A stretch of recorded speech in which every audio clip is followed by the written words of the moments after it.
ውድ ጠለስ ሚዲያ ቤተሰቦች ሰላም ጤና ይስጥልን። ይህ በጠለስ ሚዲያ ባሳየ ደርቢ የሚቀርበው የግንቦት አንድ ቀን የልደታ ማርያም ዝግጅታችን ነው። በዛሬው ዝግጅታችን ልዩ ልዩ መረጃዎችን፣ ወቅታዊ ጉዳዮችን፣ ዕለታዊ ፖለቲካዊ አጀንዳዎችን ወደ እናንተ የምናደርስ ይሆናል። ስለዚህ ጠለስ ሚዲያን ሰብስክራይብ በማድረግ እስከ ፕሮግራማችን ፍጻሜ ድረስ አብራችሁ ትቆዩ ዘንድ በአክብሮት ስንጋብዝ የኦርቶዶክስ ተዋሕዶ ቤተክርስቲያን አማኝ የሆናችሁ ወገኖች እንኳን ለልደታ ማርያም አደረሳችሁ አደረሰን በማለት ነው።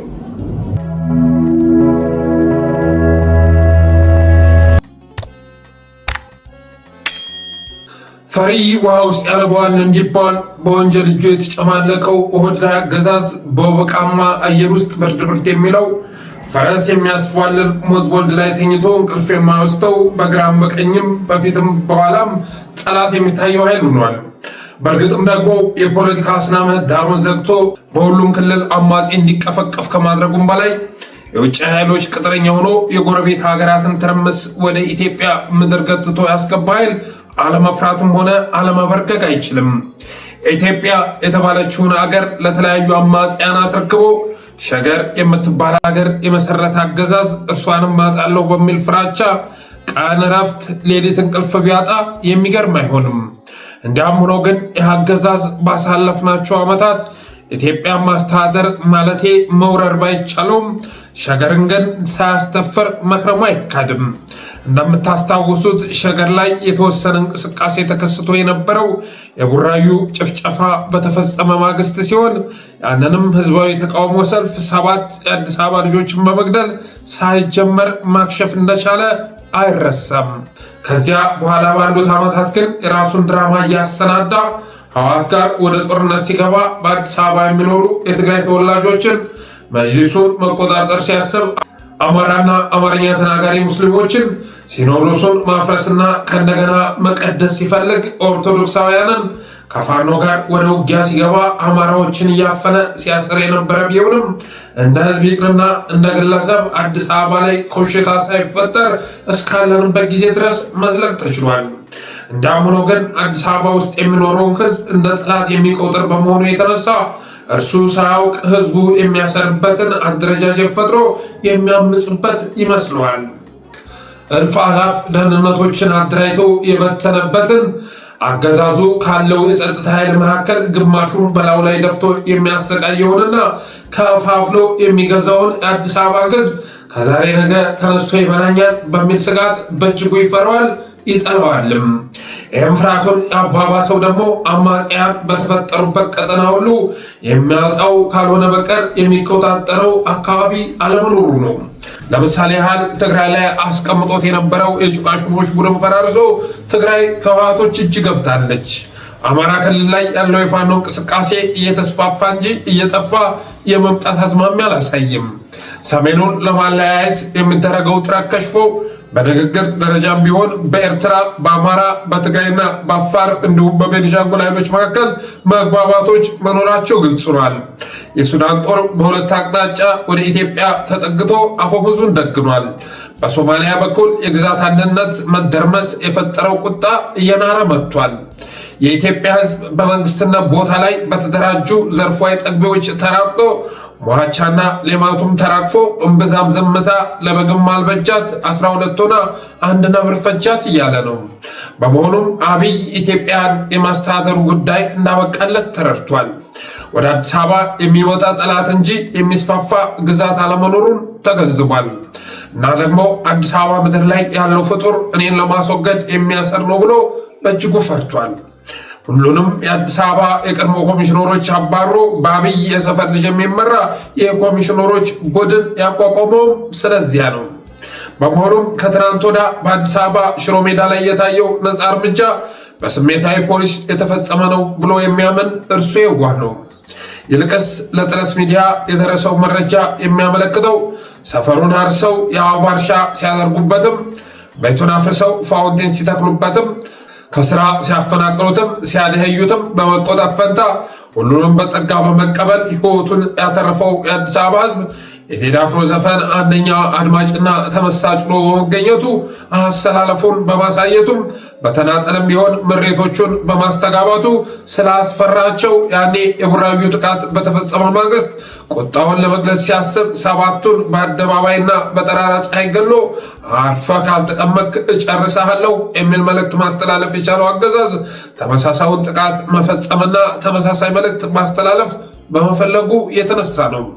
የአዲስ አበባ ሕዝብ የ97ቱን ጥቃት እያሰበ 20 ዓመት ጸባውን አሳምረው ስለኖረ በአምፅም ሰበብ ፈጥረን ከኢህአዴግ የባስን ጨካኞች መሆናችንን እናሳየው ስለተባለ ነው። የመንግስት የመጨረሻ ጨካኝና ጅል ስለሆነ የሚያዋጣኝ አርፌ ብቀመጥ ነው ብሎ የሚያስብ ህዝብ መፍጠር ስለፈለጉ ነው። ይህንንም የጅል ህልማቸውን የሚያሳኩበት ሰፈር ሲፈልጉ ከትምህርት ጋር ተያይዞ ቂም የያዙበት የሽሮ ሜዳ ሰፈር ትዝ አላቸው። በቅርቡ በሽሮ ሜዳ ትምህርት ቤት ውስጥ የኦሮሚያ ባንዲራ ለመስቀል ሲያስቡ በኃይለኛ የተቃወሟቸው የሽሮ ሜዳ ተማሪዎች ትዝ አላቸው።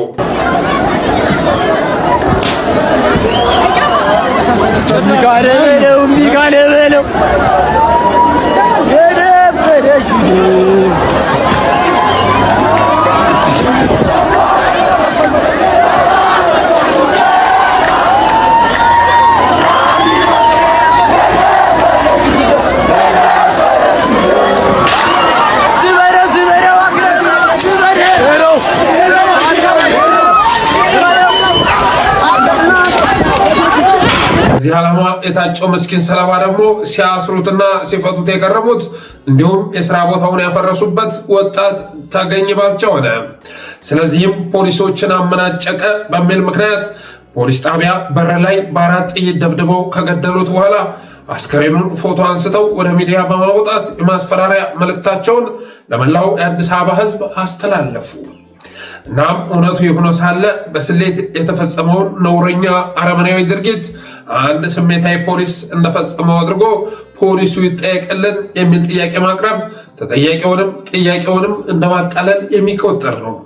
በተረፈ አገዛዙ ግራ የገባውና የሚይዝ የሚጨብጠው የተደናገረው ስለሆነ እንጂ የኢትዮጵያ ሕዝብ በሞት መበርገጉን ካቆመ 7 ዓመታት አለፈው። አገዛዙ ሞትን ከማለማመድ አልፎም በቲክቶክ ላይቭ ማረፍ እፈልጋለሁ የሚል መልእክት ካስተላለፉ በኋላ እጅግ በሚያሳዝን መልኩ ራሳቸውን የሚያጠፉ ወጣቶች መፍጠር ጀምሯል። ስንትና ስንት ተአምር መስራት እየቻሉ በጊዜያዊ ፈተና ተሸንፈው ተገቢነት የሌለው ውሳኔ የሚወስኑ ወጣቶችን በየጊዜው ማየት ጀምረናል። ስለሆነም በአቶ ተገኝ ባልቻ ላይ የተወሰደው ነፃ እርምጃ አብይ አህመድ ባዘመታቸው ወታደሮች አማካኝነት በተለያዩ የአማራ የትግራይና የኦሮሚያ ወይም ወለጋ አካባቢዎች ሲካሄዱ የነበሩ ነፃ እርምጃዎች ወደ አዲስ አበባ መምጣት መጀመራቸውን ያገዛዙ ሕግ አስከባሪዎች ቅንጣት ታክል የሕግ ግንዛቤ የሌላቸው መሆኑን ለአዲስ አበባ ሕዝብም ዲሞክራሲያዊ መብቶች ይቅሩና ሰብአዊ መብቶችም ጭምር የቅንጦት እየሆኑ መምጣታቸውን የአብይና ቡድኑ ፍርሃት ከቁጥጥር ውጭ መውጣቱን ለኢትዮጵያውያን ብቻ ሳይሆን ለመላው የዲፕሎማቲክ ማህበረሰብ ማሳየት የቻለ ነው። በተረፈ የአዲስ አበባ ሕዝብ ታገለም አልታገለም ዕጣ ፈንታው መጥፋት መሆኑን ከተረዳ ቆይቷል። አገዛዙ የይስሙላ ምርጫው እስኪያልፍ ድረስ ጥቃቱን ጋብ ቢያደርገውም በኢዜማና በአብን ታጅቦ ምርጫውን ባካሄደ ማግስት ግማሹን በኮሪደር ለማሰብ ግማሹን በእሳት በማውደም ጠራርጎ ከመሃል አዲስ አበባ እንደሚያጠፋው ተረድቷል። እከሌ ተገደለ ሲባል በማዘን ፈንታ እኔስ አለ ሆይ ብሎ የሚጠይቅ የመጨረሻ ቁጡ ህዝብ ተፈጥሯል። በመሆኑም የወንድም ተገኝ ባልቻ ህልፈት የሚቀሰቅሰው ካልሆነ በቀር የሚያልፈሰፍሰው ህዝብ ይኖራል ብሎ ማሰብ የዋህነት ነው በማለት ለወንድማችን ጽድቅን፣ ለቤተሰቦቹ መጽናናትን፣ ለመላው የኢትዮጵያ ህዝብ ነፃነትና ፍትህን ተመኝተን ሀሳባችንን ቋጨን።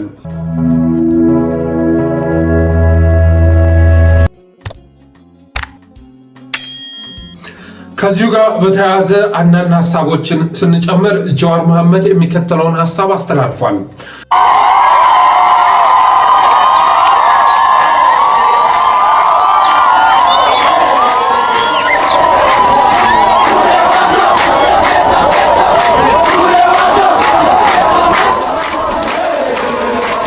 ትናንት በሽሮ ሜዳ አንድ ወጣት በፖሊስ መረሸኑን ተከትሎ የፈነዳው የህዝብ ቁጣ ሁለት ነገሮችን ጠቋሚ ነው አለ። አንድ በክልሎች የተንሰራፋው የጸጥታ አካላት ስርዓት አልበኝነት ወደ መድኃኒቱም እየገባ መሆኑ በኦሮሚያ ዞኖች ፖሊስ፣ ሚሊሻ፣ መከላከያና ካቢኔ ሰዎችን እንዳሻቸው በጠራራ ፀሐይ ህዝብ ፊት መረሸን የቀን ተቀን ተግባር ከሆነ ሰንብቷል። ህዝቡም ተላምዶት ሰው ሲገደል ጥያቄው ለምን ገደላችሁ ሳይሆን እባካችሁ ሬሳውን ስጡና እንቅበረው፣ ጅብ አታስበሉት የሚል ተማጽኖ ነው። እናም በየዞኑ ያላንዳች ከልካይና ተጠያቂነት መግደልን የተለማመደ የጸጥታ ኃይል ውሎ አድሮ መረሸንን አሁን ወደ ዋና ከተማዋ ቢያመጣ አያስገርምም አለ። ሁለት ግድያውን ተከትሎ በቅርብ ዓመታት ያላየነው አይነት የህዝብ ቁጣ መፈንዳቱ ደግሞ ግድያውን ከመቃወም ባለፈ ህዝብ ውስጥ እየተብሰለሰለ ያለ ከፍተኛ ብሶት መኖሩን ይጠቁማል። ህዝቡ በኑሮ ውድነት፣ በመንግስት አካላት ቅጥ ያጣ ብዝበዛ ወዘተ ድርብርብ መከራ ውስጥ ተዘፍቆ ቆይቶ አድሯል። ትናንት ያየነው ያልተጠበቀና ያልታቀደ ኢሞሽናሊ ሃይሊ ቻርጅድ የሆነ የተቃውሞ ትዕይንት ለአገዛዙም ለለውጥ ፈላጊ ኃይሎችም ጠበቅ ያለ መልእክት አስተላልፏል። ያንን መልእክት በትክክል ተረድቶ የሚመጣን ስልት የቀየሰ ወገን ተጠቃሚ ይሆናል በማለት መልእክት አስተላልፏል። በእርግጥም ትናንትና ቪዲዮ በጠረስ ሚዲያም ጭምር አቅርበን ነበረ። የአዲስ አበባ ህዝብ ተቆጥቷል። አገዛዙ ይህንን ግፍ የፈጸመው የአዲስ አበባ ህዝብ ለመስበር አቅዶ እስካሁን ድረስ ብዙ ግፎችም ቢፈጽምም አጸፋ ስላልሰጠና ህዝብ መግደል ስላልቻለ እንደ 97 ሁሉ ምንም ሳያጠፋም ገድዬ አሳይቼ ይህን የአዲስ አበባ ህዝብ በየቤቱ የሚያሴረውን የሚመክረውን ማክሸፍ አለብኝ፣ ድምፁን አጥፍቶ እንደገና 20 ዓመት እንዲቀመጥ ማድረግ አለብኝ በሚል አስተሳሰብ ያካሄደው እርምጃ መሆኑ መታወቅ አለበት። ሽሮ ሜዳ የተመረጠው ደግሞ እንዳልኳችሁ ከዚህ በፊት በጣም በቅርብ ጊዜ ማለት ነው የኦሮሚያ ባንዲራ ትምህርት ቤት ውስጥ ይውለበለባል ሲባል ተቃውሞ ታይቶ ነበረ። ተቃውሞ ተማሪዎችም ቁጣቸውን ሲገልጹ ታይተው ነበር። ስለዚህ ያልተሰበረ ያልገበረ ህዝብ ስላለ እዛ አካባቢ ህብረተሰቡ የሚያውቀው አንድ ግለሰብ ላይ ነፃ እርምጃ ወስደን ፎቶውንም በመለጠፍ ካላረፋችሁ እነዚህን ጨፈጭፋችኋለን የሚል መልእክት ማስተላለፍ አለብን ተብሎ በመታሰቡ የተነሳ ነው። በተረፈ ግድያው ደቡቦችን ብቻ ሳይሆን ድፍን አዲስ አበባን ኢትዮጵያንን ጭምር ያስቆጣ ሆኗል። የደቡብ ወጣት እያለቀ ነው። በፓስተሮች ጅንጀና ግማሹ ወደ ጦርነት ገብቶ አማራ ምድር ላይ የሚረግፈው የደቡብ ወጣት ነው። የአገዛዝ በየቦታው እኔ በእርግጠኝነት ነግራችኋለሁ ሰሜን ላይ ካለቀው ወጣት ባልተናነሰ መልኩ ከደቡብ እየመጣ ሰሜን ምድር ላይ የረገፈው ቁጥሩ የትየለሌ ነው። ፓስተሮች እየጀነጀኑ ለአብይ አህመድ መዋጋት ለኢየሱስ መዋጋት ነው በሚል ጅንጀና በርካታ ወጣቶችን አስፈልተዋል። ግን የአገዛዝ ደግሞ ለሁላችንም የሚራራ አይደለም። ምናልባት ተገኘ ባልቻ እምነቱ ላይ ማተብ አይታችሁበት ሊሆን ይችላል። ማተብም ኖረም አልኖረም ደቡብም እንሆን ሰሜንም እንሆን አገዛዙ እንደሆነ ፋሽስታዊ ተግባሩን በሁላችንም ላይ ነው እያፋፋመ የሚገኘው። ስለዚህ ለደቡብ ወጣትም ጥሩ የማንቂያ ደወል ነው ብለን እናስባለን። ወንድሞቻቸውን እየጀነጀኑ ጦር ሜዳ ሲያስገቡ የነበሩ የደቡብ ወጣቶችም የዚህን አገዛዝ ክፋት ያዩት ይመስለኛል። ከዚህ በፊት ቡራዩ ላይም የተጨፈጨፉት እነዚሁ ጋሞዎች መሆናቸው የሚረሳ አይደለም። በተረፈ ራሄል ባፌ ስለ ደቡብ ሰዋራ አንድ ቪዲዮ ትዝ አለኝ። ራሄል ባፌ አንድ ነገር ተናግራለች። ከሰሞኑ እግር ቆርጦ ክራንች ስለመስጠት በተመለከተ የሚከተለው መልእክት አስተላልፋለች። ወላጆችን ስርዓቱ ደሃ አርጓቸዋል፣ ልጆቻቸውን መመገብ እንዳይችሉ አርጓል። ስለዚህ አሁን የማለት ላይክ እግርን ቆርጦ ክራንች ሰጥቶ አመስግኑኝ ማለት ተገቢ አይደለም። ለኔ እግርን መስጠት መቻል አለበት መንግስት፣ በእግር ማቆም አለበት።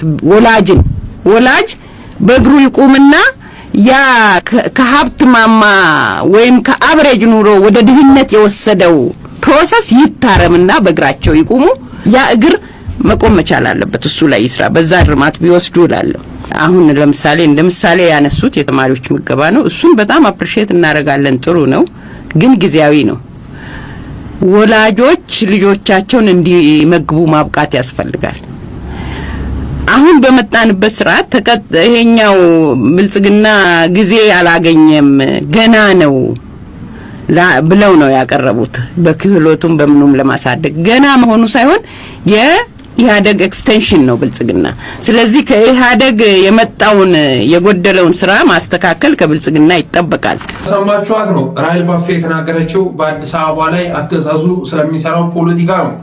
9 ሚሊዮን ህፃናት ቤታቸው ምግብ በልተው መምጣት የማይችሉበት ሁኔታ ከፈጠረ በኋላ ትምህርት ቤት ላይ ምግብ አቅርቦ 9 ሚሊዮን ተማሪዎችን እየቀለብኩ ስለሆነ አጨብጭቡልኝ በማለት ሲጠይቅ እያየን ነው አለች። ውዳሴ እና አድናቆት ለመሰብሰብ ሲሞክር እያየን ነው አለች። ግን ይህ አካሄድ እግር ቆርጦ ክራንች ሰጥቶ አድንቁኝ ከማለት የሚተናነስ አይደለም። እነዚህ ወጣቶች እነዚህ ተማሪዎች እኮ ትናንትና ቤታቸው ምግብ በልተው የሚመጡ ነበር። የፈለጉትን ቁርስ ቤታቸው በልተው መምጣት የሚችሉ ነበር። የዕለት ጉርሳቸውን አሳጥታችሁ ቤተሰቦቻቸውን ጎጃቸውን አፍርሳችሁ ተከራይ አድርጋችሁ እና ኑሯቸውን ወደ ድህነት አሮንቃ ውስጥ አስገብታችሁ ስታበቁ ትምህርት ቤት ውስጥ ምግብ ባታቀርብ ብዙ ፖለቲካዊ መስቀልቅል ይዞብህ ስለሚመጣ ነው። ለራስህ ስትል ነው እግር ቆርጠ ክራንች እያቀረብክ ያለው በማለት ስትናገር ተሰምታለች። በተረፈ የአዲስ አበባ ፖሊስ ዘራፊነትን፣ ህገወጥነትን በተመለከተ በርካታ ቪዲዮዎች እየወጡ ይገኛሉ። አንዳንዶቹ ድብደባ ያለባቸው ግራፊክ በመሆናቸው የተነሳ ሚዲያ ላይ ማውጣት ባይቻልም ይኸው እንደምታዩት ነው። አሁን እነዚህም ሁለት ሴቶች ብር አምጡ ነው መንገድ ላይ አግተው ብር አምጡ፣ ብር ካላመጣችሁ የፖሊስ ጣቢያ እንወስዳችኋለን እያሉ እያስፈራሯቸው ነው። ልጆቹ ደግሞ የሚሰሩት ስራ ፖሊሶቹ በተደጋጋሚ ሁሉ የሚሰሩት ስራ ስለዘገነናቸው ሪከርድ አድርገው ሶሻል ሚዲያ ላይ አውጥተውታል። በትናንትናው ዕለት ግን እንደምታዩት ነው። ይኸውልህ ቦርሳውን አስከፍቶ ብር ሲቀበላት ትመለከታላችሁ። እንደዚህ አይነት ዘራፊዎችን ህብረተሰብን ሊጠብቁ ሲገባ ህብረተሰቡን የሚያጠቁ የደህንነት ስጋት የሆኑ ጸጥታ ኃይሎችን አብይ አህመድ ከተለያዩ ቦታዎች አምጥቶ የአዲስ አበባ ህዝብ ላይ ደፍቶበታል። በተረፈ ትናንትና ግድያውን የፈጸመው አንድ ፖሊስ ነው ብላችሁ የምታስቡ ከሆነ ተሳስታችኋል። በምንም መልኩ ቢሆን ፖሊስ ጣቢያ በር ላይ ግንባሩን በስቶ የሚጥል ፖሊስ ሊኖር አይችልም፣ በታሪክ ማለት ነው። ትእዛዝ ተሰጥቶት ሆን ብለህ አድርግ ተብሎ ትእዛዝ ተሰጥቶት ያደረገው መሆኑን መረዳት ያስፈልጋል። በተረፈ መፍትሄው ከዚህ አገዛዝ ነፃ ለመውጣት መንቀሳቀስ ነው።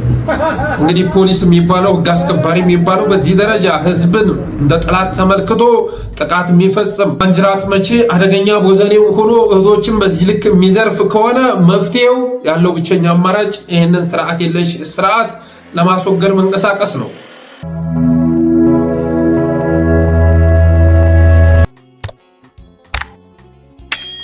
ሌላው የአብይ አህመድን ተጽዕኖ ፈጣሪዎች ይመለከታል። አብይ አህመድ የሚይዝ የሚጨብጠው አጥቷል። የሚሰራው ነገር ሁሉ ጠፍቶታል። ድብልቅልቅ ብሎበታል።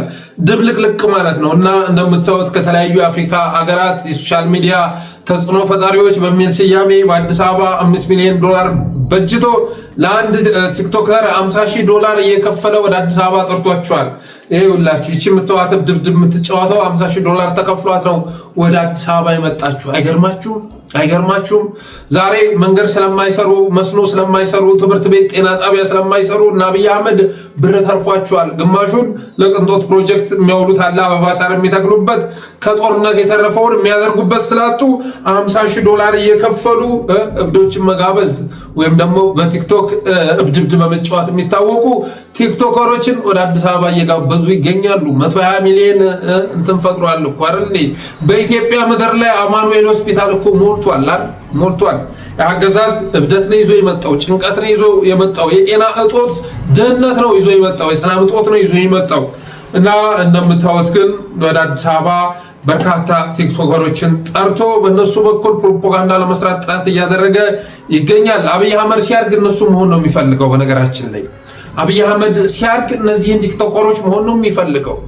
አብይ አህመድ የቪው ቁጥር የሚያሳስበው መሪ ነው። የቪው ቁጥር ዛሬ ዩቲዩብ ላይ የሚለቃቸው ቪዲዮዎች 1000 2000 እየታዩ ከዛ በላይ መታየት አለመቻላቸው የሚያሳስበው ሰው ነው።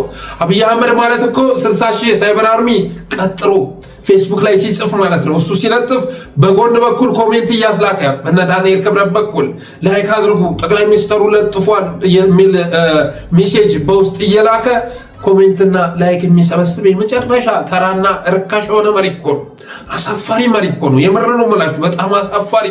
ዛሬ እንኳን እኛ ጋር ኮሜንትና ላይክ አሳሳቢ ጉዳይ አይደለም። እንደ ዜጋ እንኳን ለዜጎች አሳሳቢ ጉዳይ አይደለም።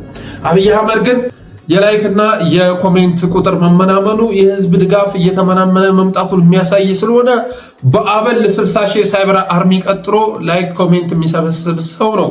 ከዛ መካከል አበል ከሚከፈለው መካከል ደግሞ ላይክ የሚያደርገው አሁን ላይ 10,000 እንኳን ይሞላል። አይታችኋል። ፌስቡክ ላይ ሲለጥፍ ሁሉም የሚለጥፉት ተመሳሳይ አይነት ኮሜንት ነው። ግን አብዛኛው የተቀጠረው ራሱ ኃላፊነቱን በአግባቡ እየተወጣ ለመሆኑን ትረዳላችሁ።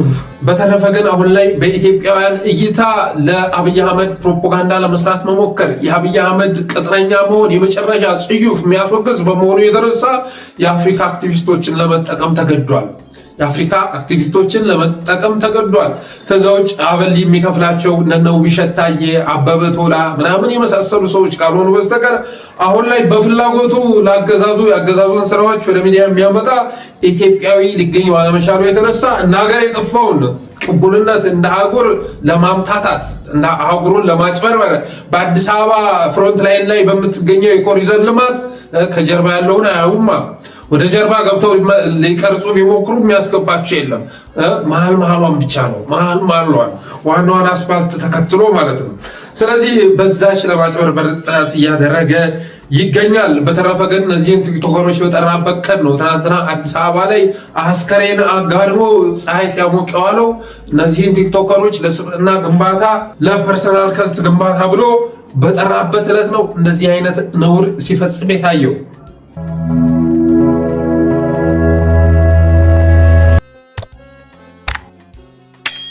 ሌላው በባህር ዳር ዩኒቨርሲቲ ፔዳ ግቢ የተቀሰቀሰው የተማሪዎችን ቁጣ ይመለከታል። የከፍተኛ ትምህርት ተቋማት የፖለቲካ መጠቀሚያ መሆናቸው ሊያበቃ ይገባል። ባሳለፍነው ሰዓት በባህር ዳር ዩኒቨርሲቲ የፔዳ ግቢ ውስጥ ብልጽግና ምረጡ የሚል ግልጽ የፖለቲካ ቅስቀሳ ለማድረግ የተሞከረ ሲሆን ይህም በተማሪዎቹ ዘንድ ከፍተኛ ተቃውሞና ቁጣ መቀስቀሱ ተሰምቷል። የዩኒቨርሲቲውን ነፃነትና ሴኩላሪዝም በመጣስ ለግል ጥቅማቸውና ለፖለቲካ ተላላኪነት የቆሙ ግለሰቦች ተማሪዎችን በግደታ ለቅስቀሳ ለማሰለፍ ቢሞክሩም በተማሪዎች ጽኑ ተቃውሞ ሳይሳካ ቀርቷል ይላል። በቅስቀሳው አስተባባሪነት የተሳተፉ ግለሰቦች መኖር ተስፋ ከዊዝደም ግቢ የመጣና ተማሪዎችን በግዴታ ባነርና ሞንታርቦ አሲዞ ብልጽግናን በመምረጥ የነገ ተስፋችሁን አስምሩ በሚል መፈክር ቅስቀሳውን የመራ ዋና አስተባባሪ ሆኖ ተከስቷል ይላል። ዘላለም ተስፋዬ ወርቁ ከጋዜጠኝነትና ስነ ተግባቦት ትምህርት ክፍል መምህር በዊዝደም ግቢ ውስጥም በተለያየ አጠራጣሪ ተግባራት ስሙ የሚነሳ ይላል። ዶክተር ዘውዱ እምሩ በዩኒቨርሲቲው ውስጥ ለረዥም ጊዜ በምክትል ፕሬዝዳንትነት የቆዩና የዩኒቨርሲቲው መዋቅር ለፖለቲካ ጥቅም በመዋል የሚከሰሱ እነዚህ ግለሰቦች ተማሪዎችን በማስገደድ ለፖለቲካ ፍጆታ ሊጠቀሙባቸው በሞከሩበት ወቅት የግቢው ተማሪዎች በነቂስ በመውጣት ግቢው የትምህርት እንጂ የፖለቲካ ሜዳ አይደለም በሚል ድምፃቸውን አሰምተዋል። በዚህ ምክንያት የተጀመረው የቅስቀሳ ፕሮግራም ተቋርጦ ተበትኗል ይላል። የአካዳሚክ ተቋማት የነፃነት የጥናትና ምርምር እንጂ የገዢው ፓርቲ የቅስቀሳ ማዕከል መሆን የለባቸውም። ለገንዘብና ለስልጣን ሲሉ የተማሪዎችን ሰላም የሚያውኩና ዩኒቨርሲቲውን ለፖለቲካ ጥቅም አሳልፈው የሚሰጡ ግለሰቦችን መላው የዩኒቨርሲቲው ማህበረሰብ ሊያወግዛቸው ሊታገላቸው ይገባል ይላል። የደረሰን መረጃ በጣም ወሳኝ ነገር ነው። በነገራችን ላይ በአማራ ምድር ላይ በምንም መልኩ ቢሆን ዛሬ 24 ሰዓት ድሮን ድብደባ የሚያካሄድበት ህዝብ በከባድ መሳሪያ በምታው መልኩ ቤቱ እስኪነዳደል ድረስ በሚደበደብበት ወቅት ላይ ስለ ምርጫ የሚታሰብበት ጊዜ ላይ አይደለም ያለ ነው።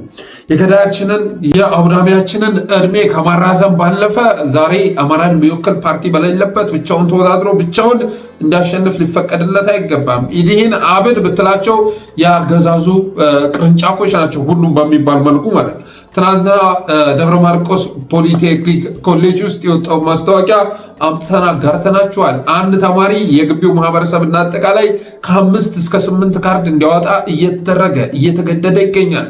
7 መምህራን መታሰራቸውና 18 ተማሪዎች መታሰራቸውን ምርጫ ካርድ አላወጣቸውም በሚል ምክንያት መታሰራቸውን ገጹ ላይ የወጣው መረጃ ያመለክታል። ያንን ገጽ የሚያስተዳድረው የኮሚኒኬሽን ባለሙያም መታሰሩን ሰምተናል።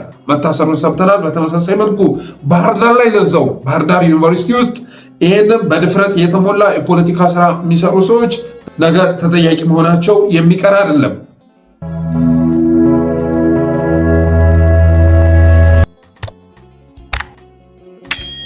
ሌላው የአብይ ተጋሮዎችና ብልጽግናዎች በጋራ መተባበር የከፈቱትን ዘመቻ ይመለከታል።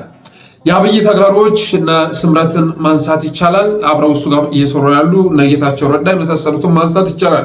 ምንም እንኳን አብይ አህመድ ከጀርባ እነሱንም አላምንም ሰሜኖችን አላምንም ብሎ እነ ጌታቸው ረዳን ብቻ ሳይሆን እነ ማስረሻ ሰጤም ጭምር ስልካቸው ተጠልፎ እያንዳንዱ እንቅስቃሴያቸውን እየተከታተላቸው እንደሚገኝ የታወቀ ቢሆንም አብይም ማገልገላቸው ግን ከማገልገላቸው አልወጡም። በመሆኑም አሁን ላይ እንደ ስትራቴጂ እየተጠቀሙት ያሉ ጉዳይ አለ።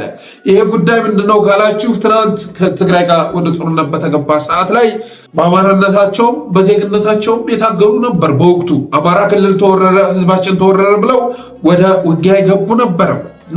በተለያየ ዘርፍ ማለት በሚዲያው ዘርፍ በቅስቀሳው በምን የተሰማሩ ነበሩ። በተመሳሳይ መልኩ ህወሓት ኢትዮጵያን የማፈራረስ እቅድ አለው ተብሎ መነገሩ የተነሳ ከኢትዮጵያ ጎንም የተሰለፉ ነበሩ። ከአገዛዙ ጎን የተሰለፉ ነበሩ። ከአገዛዙ ጎን የተሰለፉ ዛሬም ከጎኑ ናቸው። አማራው ሲወረር ከአገዛዙ ጎን ተሰልፈው ህዝባቸው ላይ ዘምተዋል። ዳንኤል ክብረትን ጨምሮ በርካታ የአብን ሰዎችን እንደ ምሳሌ ማንሳት ይቻላል። ከህዝባቸው ጎን የተሰለፉት ደግሞ ዛሬም ከህዝብ ጎን ተሰልፈው አገዛዙን እየታገሉ ይገኛሉ። ይሁንና የአብይ ተጋሮችና ብልጽግናዎች በጋራ በመመካከር ያወረዱት ስትራቴጂ ምን የሚል ነው? ትናንት የተነገሩ ንግግሮችን፣ ቪዲዮዎችን፣ የተጻፉ ቴክስቶችን የመሳሰሉትን ቆርጦ ሶሻል ሚዲያ ላይ በማንሸራሸር እከሌ ሞተ እኮ ሲባል መመዘኛ አድርጎ ማቅረብ። ከትግራይ ጋር በነበረው ጦርነት ላይ ምንድን ነበር አቋሙ ብለው ይመጣሉ። ተመሳሳይ ሰዎች ናቸው ይህን የሚሰሩት። ተመሳሳይ ሰዎች አንድ ሰው ሲያልፍ እንኳ የሚመዝኑት በዛ ጦርነት ላይ የነበረው ሚና ምን ይመስላል የሚለውን ነገር ይዘው ይመጣሉ። ከዛ ውጭ ታዋቂ ሰዎች፣ የፖለቲካ መሪዎች፣ ባለሀብቶች፣ የተለያዩ አርቲስቶች የምትሏቸው የተለያዩ የሃይማኖት አባቶችም ጭምር በዛ ጦርነት ላይ አንዳንዶቹ ቅስቀሳ ላይ የተሳተፉ አሉ። ስለዚህ እነዛ ሰዎች ትናንት የተናገሩትን ይዞ በመምጣት በማስፈራራት እንደገና ያገዛዙ ደጋፊ ሆነው ትግራይ ላይ እንዲዘምቱ የማነሳሳት ስራ እየተሰራ ነው። ይህን የትግራይ ሚዲያዎች ሊሰሩበት ይገባል። ከተረጋገጠ የመረጃ ምንጭ የደረሰኝን መረጃ ነው የማደርሳቸው። ትናንት በሰሩን ነገር የማሸማቀቅ ስራ እንሰራለን። እነዛ ሰዎች ቀላሎች አልነበሩም።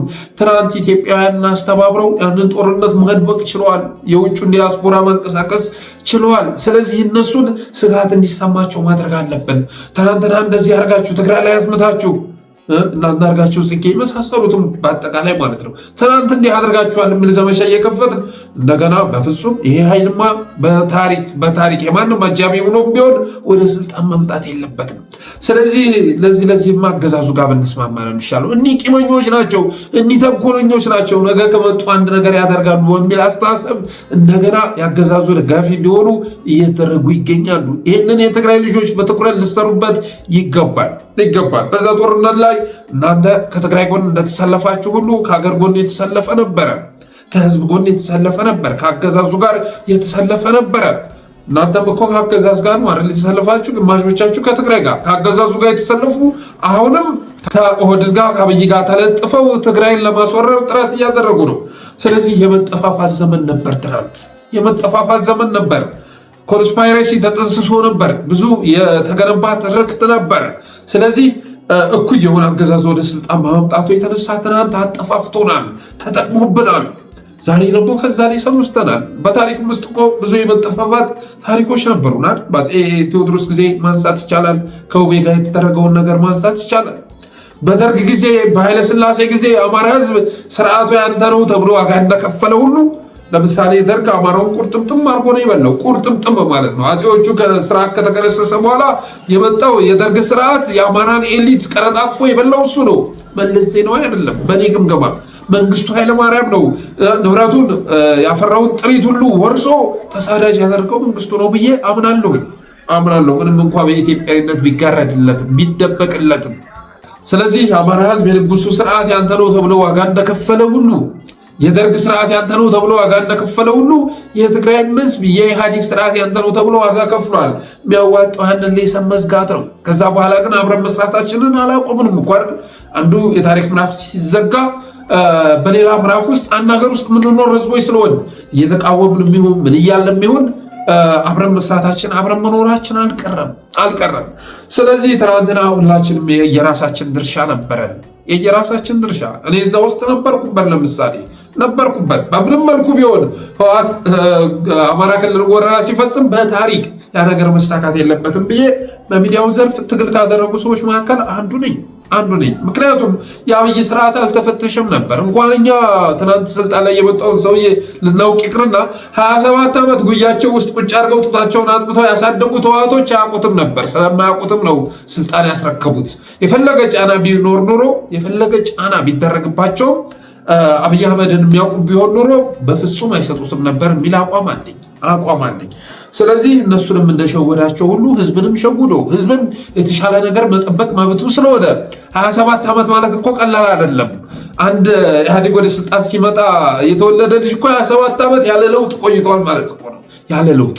ስለዚህ የተሻለ ለውጥ ደግሞ መጠበቅ የሰው ልጅ ተፈጥሮ ነው። ነገ ቢሆን ትግል ይቀጥላል እና ያንን ጉዳይ እየሳቡ በዛ ጦርነት ሰዓት ላይ የተደረገ ንግግር እየቆራረጡ የተጻፈን ቴክስት እያመጡ ሆን ብሎ እነዛን ሰዎች ከአገዛዙ ጎን ለማሰለፍና እንደገና ትግራይ በጥርጣሬ በስጋት እንድትታይ የሚያደርግ ስራ እየሰሩ ስለሆነ በዚህ ጉዳይ ላይ ልትሰሩበት ይገባል ማለት እወዳለሁኝ።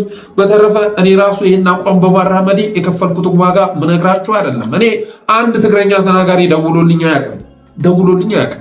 ስለ ክፍያ ግን እየተወራ ነው። ተከፍለን እንደምንጮህ እየተወራ ነው። ግን ወዳጆቻችን ደግሞ በደንብ አድርገው አሳምረው ያውቁናል። እዚህ ሀሳባችን ውስጥ ኢትዮጵያን ማትረፍ ወገንን ማትረፍ ከሚል አስተሳሰብ ውጭ ቅንጣት ታክል የግል ትርፋማነት አለመኖሩን ያውቃሉ ብለን እናስባለን። በተረፈ የዛሬው ፕሮግራማችን ይህን ይመስል ነበር። አብራችሁ ስለቆያችሁ እናመሰግናለን። የጠለስ ሚዲያ ሜምበር ሰብስክራይበር በመሆን ስቲከሮችን በማበርከት ብሎም ዝግጅታችን ላይክ፣ ሸር ያደርጋችሁ ሌሎች በማጋራት ጠለስ ሚዲያን አበረታቱ ብለን የዛሬ ዝግጅታችንን እንቋጫለን። እናመሰግናለን።